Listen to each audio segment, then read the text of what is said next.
I would still start the session because I can do the short introduction because Nelson is going to be leading this session on his own anyway. So I'm just going to give a brief introduction to Nelson, who is joining us from the International Union of Forest Research Organizations, so IUFRO. He has an academic background on forest engineering and environmental sciences, studying the relationships between forests and people and the integration of ecology, sociology, and economics. Currently, he's a manager at the Global Forest Experts Panel program from the International Union of Forest Research Organizations, where he focuses on science policy interface. And thank you, Nelson, for joining us today. And the floor is yours. And Johanna is going to help you with the slides if needed. Thank you, Lina, for this presentation, and thank you for having me here. And if you can set the presentation now, I will start with that. All right, so next slide, please. I would like to begin with explaining a bit what we do at the organization I work for. So the International Union of Forest Research Organizations, or UFRO for short, is a non-profit, non-governmental global network of scientists in which around 15,000 scientists around the globe collaborate regularly. And what we do is we promote cooperation in forest-related research. What we try to do is to put together the knowledge about forests that it's around the world and to put in touch scientists from different regions and different disciplines to work together. And in this way, we try to enhance the ecological, economic, and social aspects of forests and trees, and enhance the knowledge related to that. And next slide, please. Within UFRO, there is the Global Forest Experts Panel, or GFEP. This is a program, a special program that combines diverse expertise to assess scientific knowledge related to forest and trees. And the idea of assessing this knowledge on specific topics related to forestry is to inform political decision-making and to provide a basis for decision makers to base their decisions in science, even if they are not reading science themselves. So we try to distill the knowledge, the scientific knowledge, in a way that it's understandable for almost everyone. And in that way, we try to promote science within the political decision-making context. And to give an example of how we do that, next slide, please. I would like to present the latest assessment we have done that it's related to REDD+ and therefore is related to halting deforestation, especially in tropical countries. And to give you a bit of background on the study, and for those who are not, who don't know REDD+ very well, I will give you some basics on the topic. And the idea is that REDD+ is a mechanism that enables payments from wealthy countries to low and middle income countries for reducing the forest greenhouse gas emissions. The idea is that through these payments, these countries, especially in tropical areas, will preserve their forest.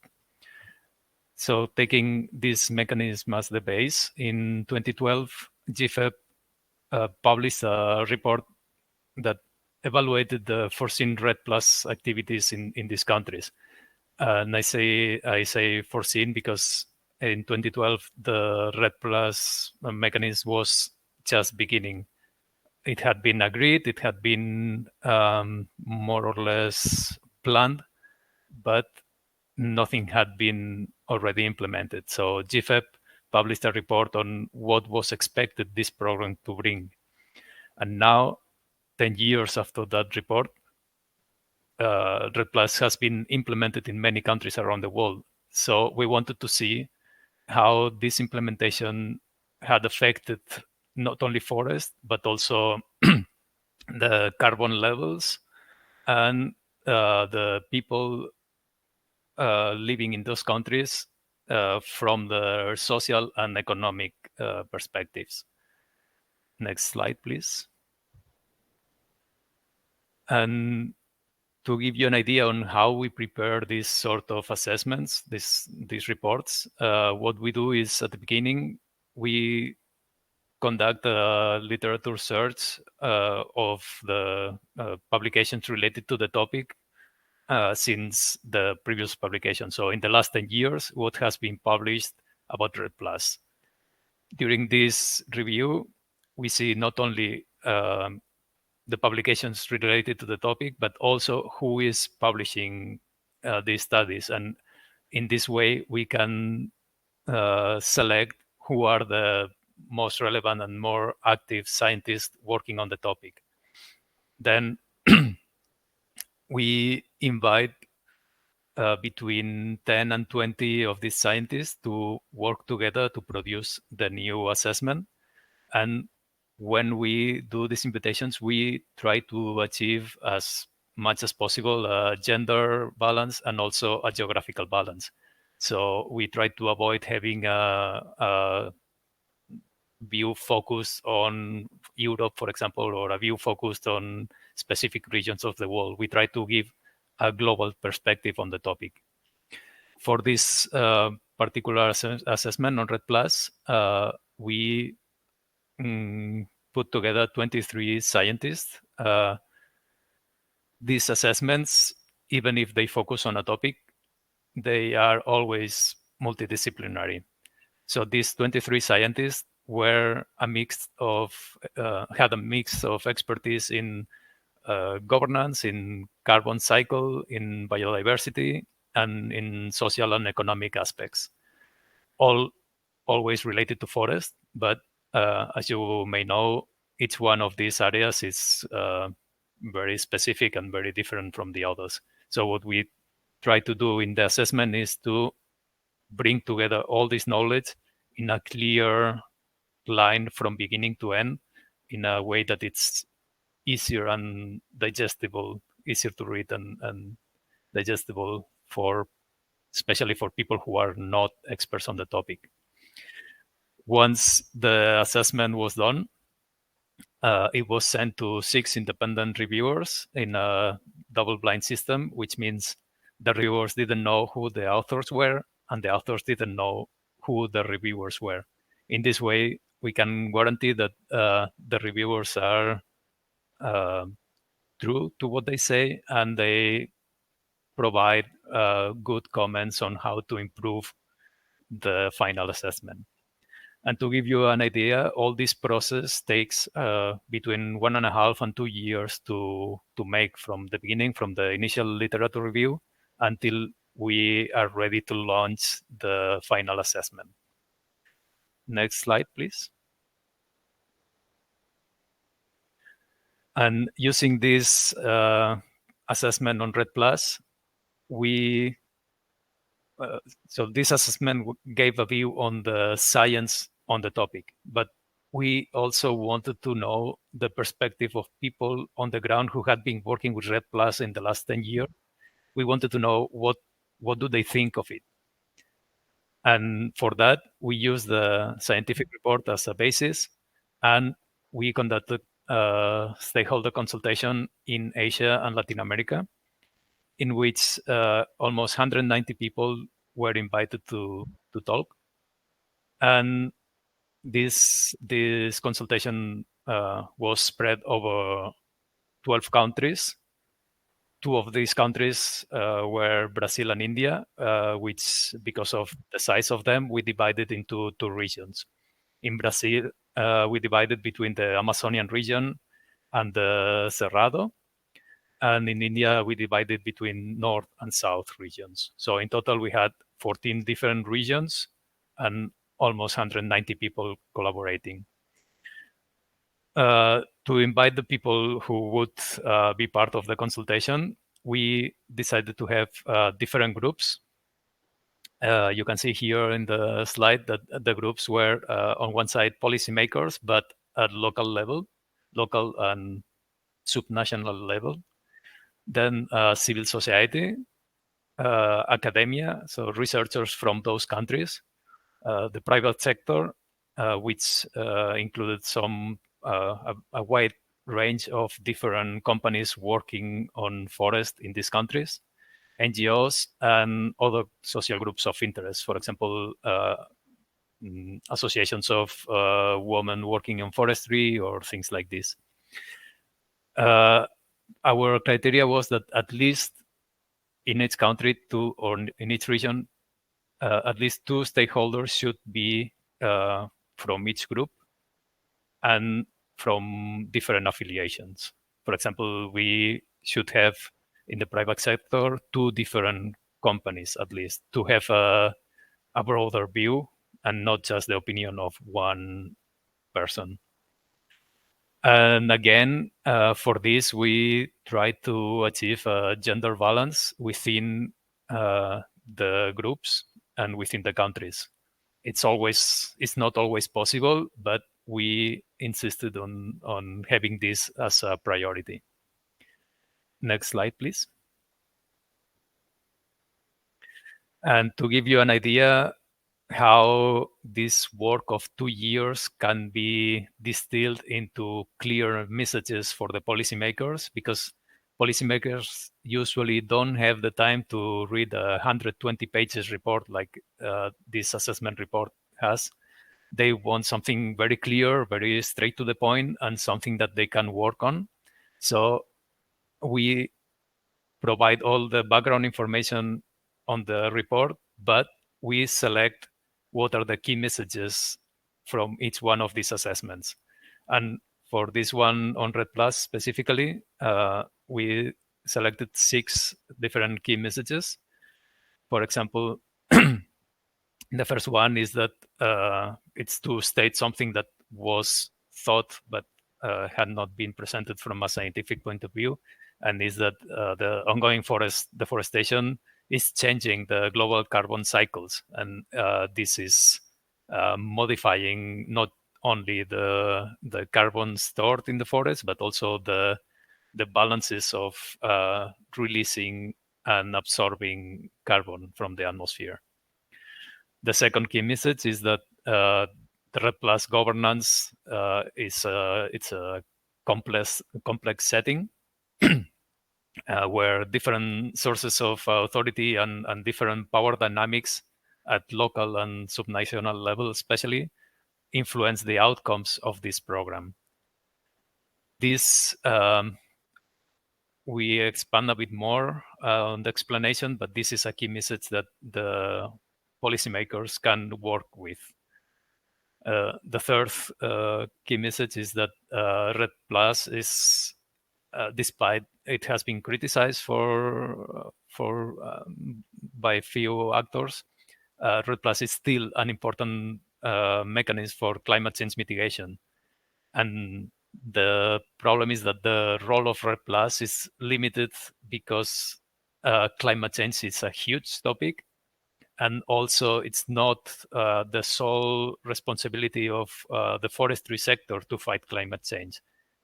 And the forestry sector is one sector that can act against climate change, but there are other sectors like transport or industry that also need to take actions to fight climate change. We cannot do everything from the forest sector.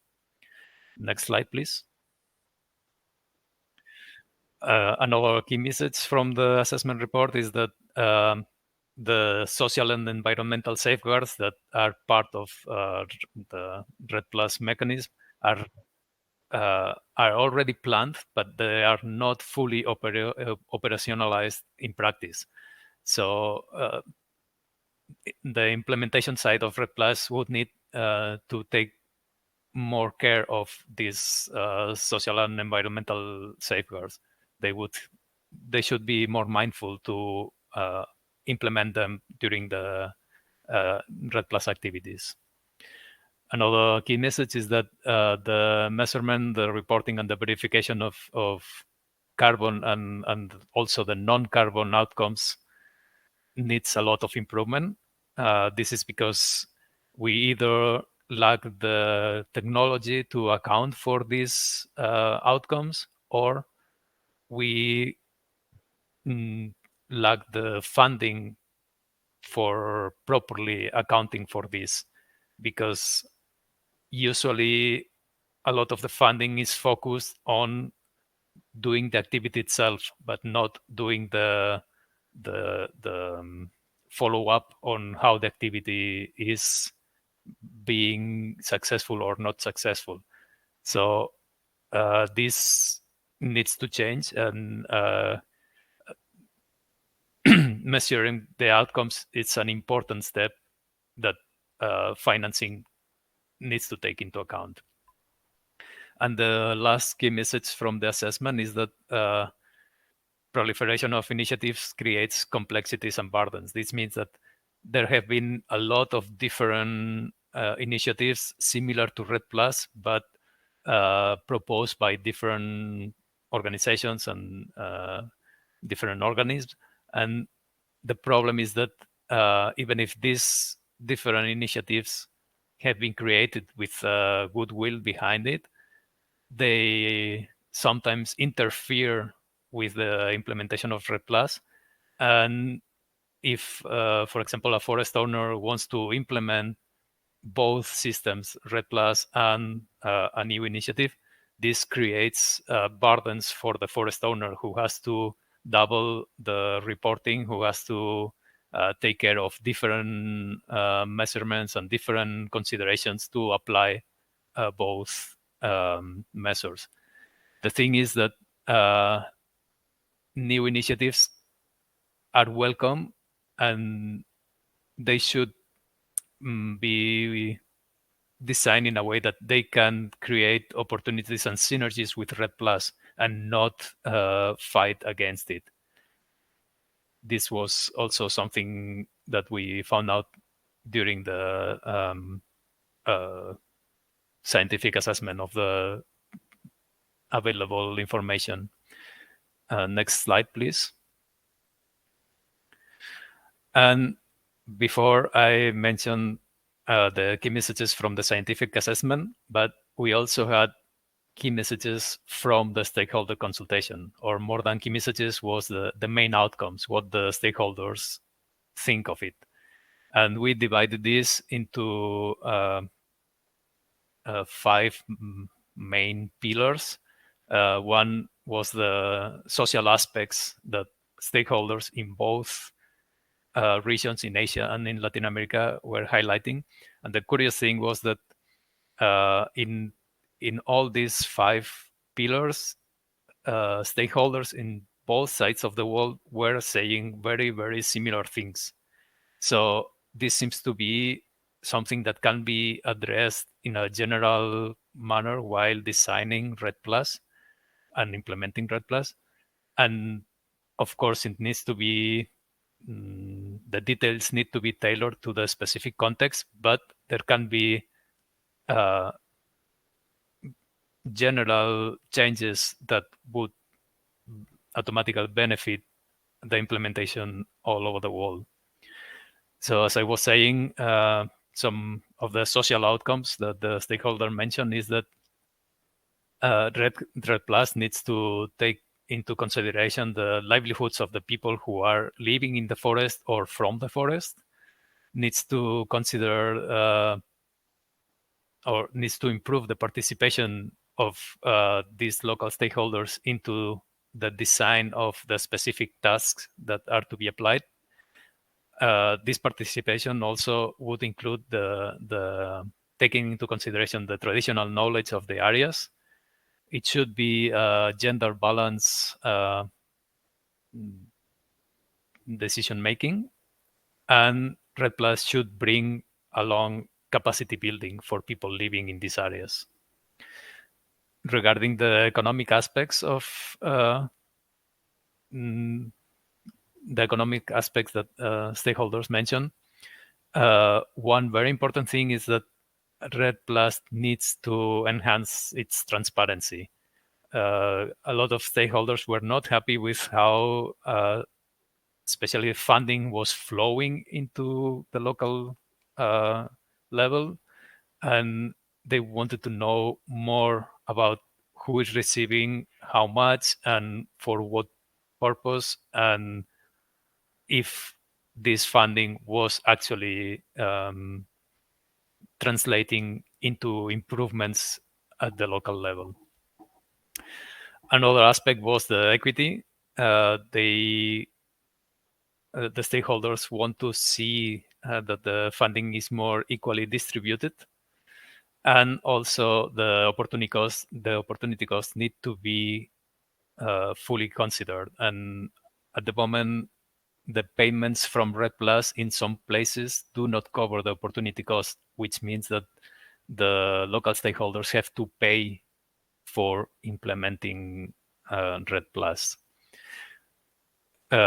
Also, the implementation costs need to be considered, because sometimes some activities are more expensive than what the stakeholders will receive in return. And a way to improve this cost is to enhance the value chains that are already in place, to improve them, or to even create new value chains that leave economic benefits at the local level. Then about the environmental aspects, one critical point is the species selection. Once people start to reforest an area, local stakeholders want to consider what is being planted there. This doesn't always mean that it needs to be native species or species that have been there before, but that the species selection has to be very, very careful. Another aspect was the leakage. The leakage, if someone is not aware of, it's something that happens sometimes when you protect an area of forest, and you don't let that area of forest being cut. But people who were usually cutting in that forest, since now it's forbidden to cut there, they go somewhere else to cut. This is leakage, and this is something that happens very often, and is something that REDD+ should take more into consideration to prevent. Another aspect was the prevention of invasive species, not only not planting them, but also having programs to eradicate the ones that are arriving. And another environmental aspect is to halt forest conversion into other uses, such as agriculture or the building of infrastructure or urban planning. Then there were a series of comments regarding governance, and the most important and the most frequently commented issue was corruption. Corruption is a big problem in many countries, and it's something that could be addressed from REDD+ to some extent. Of course, REDD+ is not the main tool to do this, but it could be part of the solution to end corruption to some degree. Then another governance aspect would be accountability. People making decisions at local level should be responsible for these decisions. Another aspect would be coherence with other plans that are being implemented, or coherence with the local laws or with the local traditions or customs. Another aspect would be the synergies with other programs. It somehow links to the coherence, but it's more in the practical sense of fitting RED Plus activities should fit programs that are already going on. Another aspect would be the promotion of local institutions rather than international institutions coming and deciding what to do. Local institutions should be enhanced and should be reinforced to act at the local level. And another very important aspect that almost in every country was mentioned was the land tenure. Land tenure is an issue in many places, and it can actually be the factor that turns an outcome from positive to completely negative. So land tenure should be clarified, and local stakeholders should be helped to clarify these land tenure specs. And then we had a fifth sector of comments that was more relating to the technical aspects of implementing RED Plus. And here it was very often mentioned that field measurements need to be improved. Not only the techniques, but also people at local level need to have the right tools to do these field measurements, the right knowledge, and all this could be brought by RED Plus financing. There could be capacity building to do these field measurements. There could be some financing for getting either new tools or, for example, satellite images or things like this. This relates very much to the monitoring, but its monitoring also would include that through RED Plus financing, some local people could be paid to check on the forest, to check that things are being done as they are planned, that not other people abuse of it. This is what monitoring would include.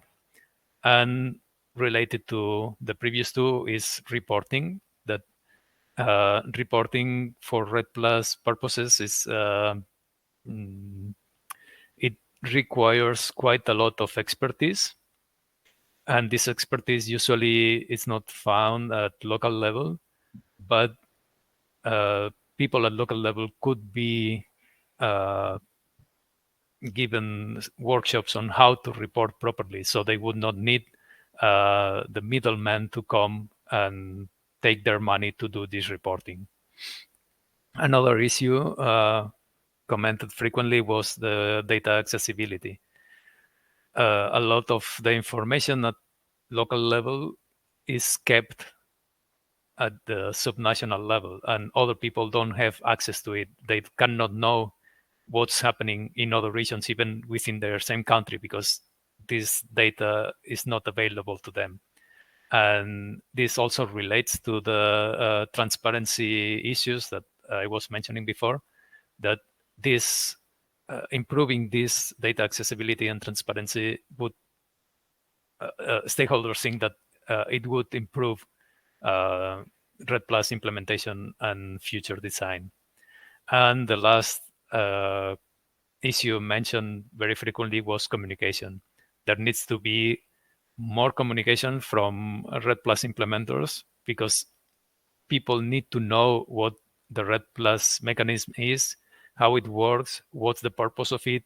And for that, they were proposing to have communication not only at the level of adult people, but also going into the schools and talking to the kids about what is deforestation, what is RED Plus, what is the meaning of keeping forest alive as carbon sinks and carbon pools. And this was considered that in many places where RED Plus is implemented, this needed to be improved. And next slide, please. Yeah, and this is basically what we are doing here at UFRO and at GFEP. And I think because most of the audience are students, I think it would be better to have now more time for discussion. And in case you want to ask questions on your future career, if I can help with that, please feel free. Thank you.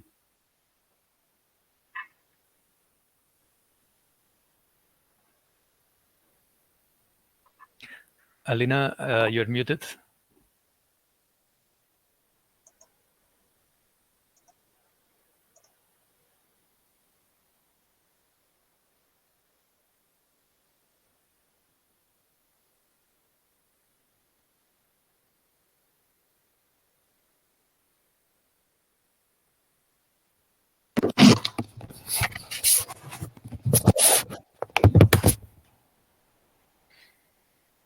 Sure, we can also do this.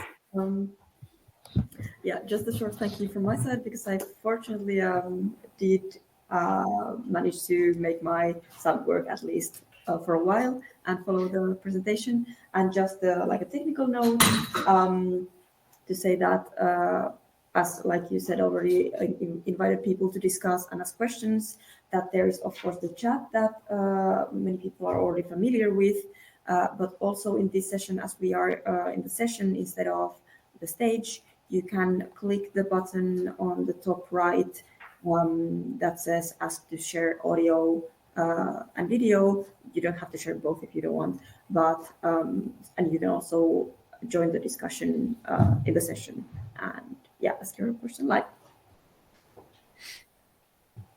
I'm not looking at that anymore here.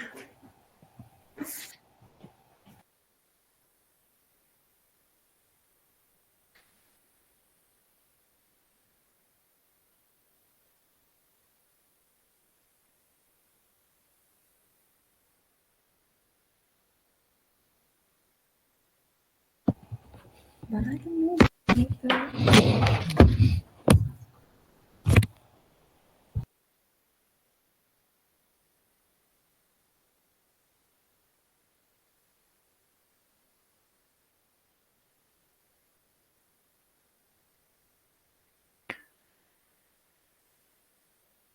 So there is a question in the chat, if I may. Of course, go ahead. I will be moderating, but I think you can see the questions yourself, so you can also feel free to go at your own pace. Yeah, so the question is how GFEP is sharing this information. Actually, it's a very good question because it's a big part of our work. What we do is once we have the results, once we have these assessment reports and policy briefs and the publications we produce, we go to the international conventions or intergovernmental meetings, and we directly talk with the policymakers and people who might be interested or who might benefit from these assessments. And of course, we give them the publications, but we also have one-to-one meetings with them, and we tell them how these the outcomes, the main outcomes of these assessments. Another way we share the information is through our website. All our publications can be freely downloaded. We also send by post a lot of hard copies to people who we think might welcome these publications and find them useful. And also we go to different conferences and meetings, and we do presentations similar to this one, but of course for each conference we try to focus the presentation on what the audience is expecting. And yeah, I think that would answer this question. I think, yeah, there is another question. What is the main criticism on Red Plus, and if I agree with it? Well, there are a few different criticisms to Red Plus. Actually, this is we brought it up in the assessment report from both sides, from the scientific side and from the side of the stakeholders. Big part of this criticism is that the money is not flowing to the local hands. If I agree with it, this is tricky because you cannot generalize a global program and say that things are right or things are wrong. In some instances, this criticism may happen, but we are also, through these assessments, we are also proposing ways of changing this. And this criticism may be valid for some examples, but it's not always the case. In some other instances, the compensation scheme works very well. And actually, we take these examples as a way forward to propose how things could be changed in other places. Another criticism of Red Plus regards the effectiveness or the effectiveness of the program. In that sense, considering how difficult and how complex the setting is, I think Red Plus is doing a decent job at managing all the complexity. These are the two main criticisms, but if the person who posted this question has something more specific in mind, I can also try to answer that.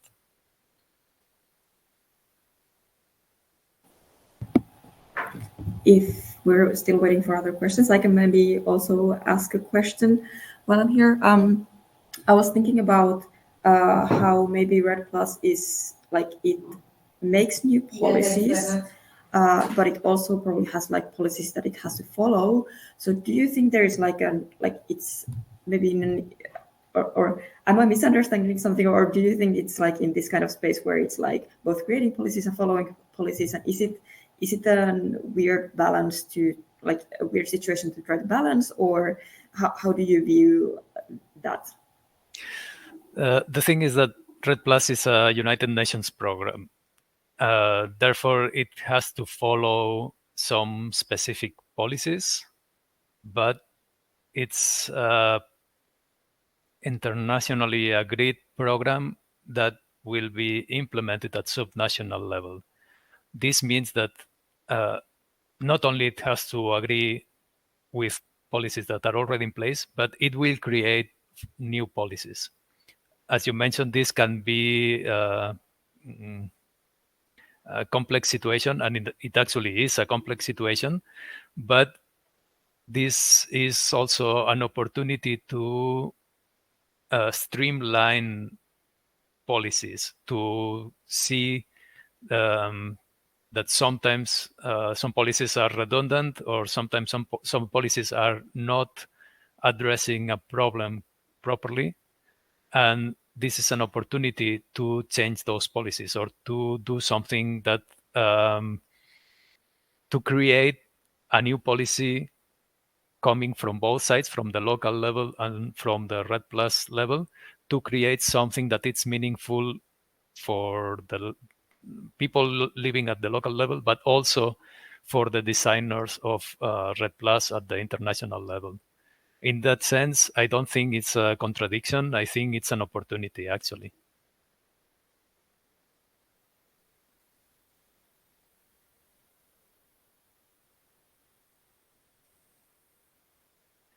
There is another question. What was the most surprising or unexpected result?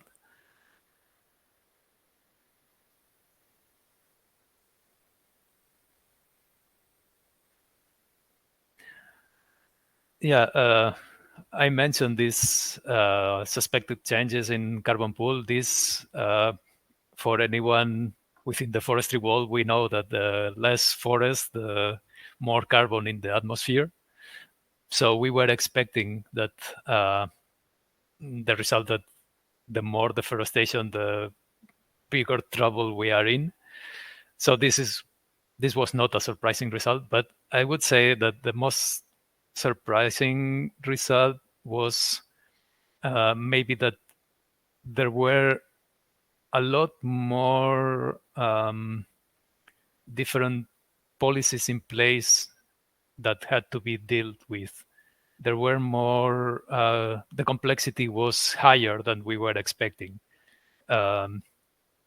Because of the reasons I mentioned before, these complexities pop up once you start implementing, because the designers of Red Plus had something in mind, but at the local level, things were working in a different, with a different mindset.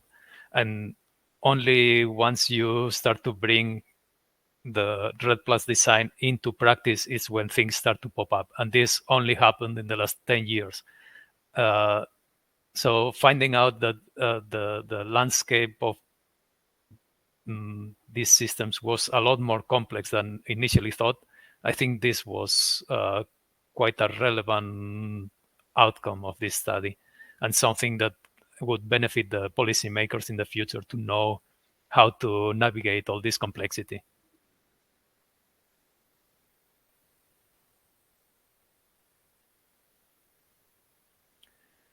I don't see any other question.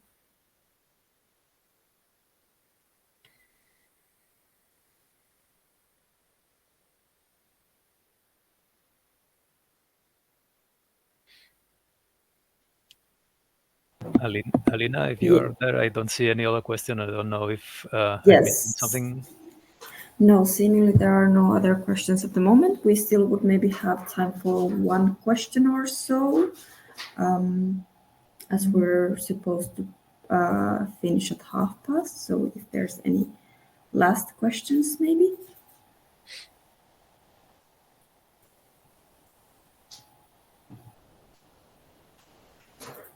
Maybe if there are no last questions, I would ask this. You had all of these stakeholder groups, and well, as we have been talking about youth as a stakeholder in this, like, well, as IFSA in general, but also in this event. How is the youth inclusion usually in these groups? Because I don't remember that there was youth as one particular group, or then like, are they represented through the others usually, or is it still lacking? No, it's not lacking. It was part of the other groups of interest that I mentioned. It was not specifically targeting youth, but youth groups were very often included there. This on one side. On the other side is when our experts went to every local community to interview people, very often they were not having private meetings with people. They were having a group meeting with the local community. And always there were youth present in these group meetings. And besides that, so to conduct these interviews, we hired local people. We hired experts from these countries. Half of these experts were youth, and we also took this into account because we also want to promote new people coming into the forestry sector, and this is a way where we can contribute. We can somehow give them a first step into a professional career, and we like to do that. So you should keep an eye open for possibilities.